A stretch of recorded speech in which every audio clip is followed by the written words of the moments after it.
आता पावसाचे अपडेट्स घेऊयात। मराठवाडा आणि विदर्भात सध्या पावसाचं धुमशान पाहायला मिळतंय। बीड, नांदेड, जालना आणि अकोला या जिल्ह्यांमध्ये जोरदार पाऊस बरसलाय। पाहूयात त्याच संदर्भातले अपडेट्स। बीड जिल्ह्यातील सरस्वती नदीला पूर आलाय। माजलगाव तालुक्यातील शेतकऱ्यांचं मोठं नुकसान।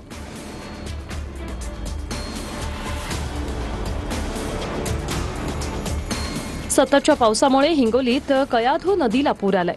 नदी दुथडी भरून वाहत असल्याने नागरिकांना सतर्कतेचा इशारा देण्यात आलाय।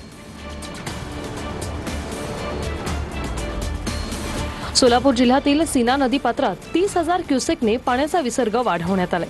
त्यामुळे अनेक बंधारे पूल पाण्याखाली गेले।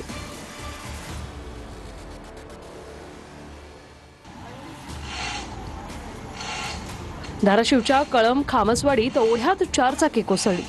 कारमधील एक लहान बाळासह 4 जण सुखरूप बचावले।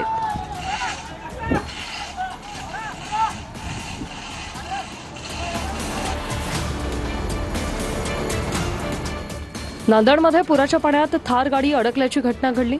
सुदैवाने कार चालकाचा जीव वाचलाय।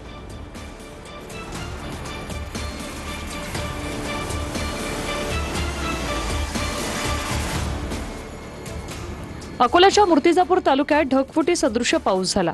परिसरातील शेतामध्ये पाणी साचल्याने पिकांचं मोठ्या प्रमाणात नुकसान झाले।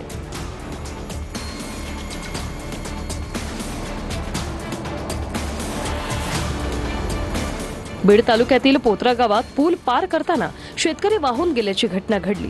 गाळात अडकल्याने शेतकऱ्याचे प्राण वाचले। जालन्याच्या बदनापूर तालुक्यातील पांगरी, केळीगव्हाण आणि भराडखेडा या परिसरात ढगफुटी सदृश्य पाऊस झाला।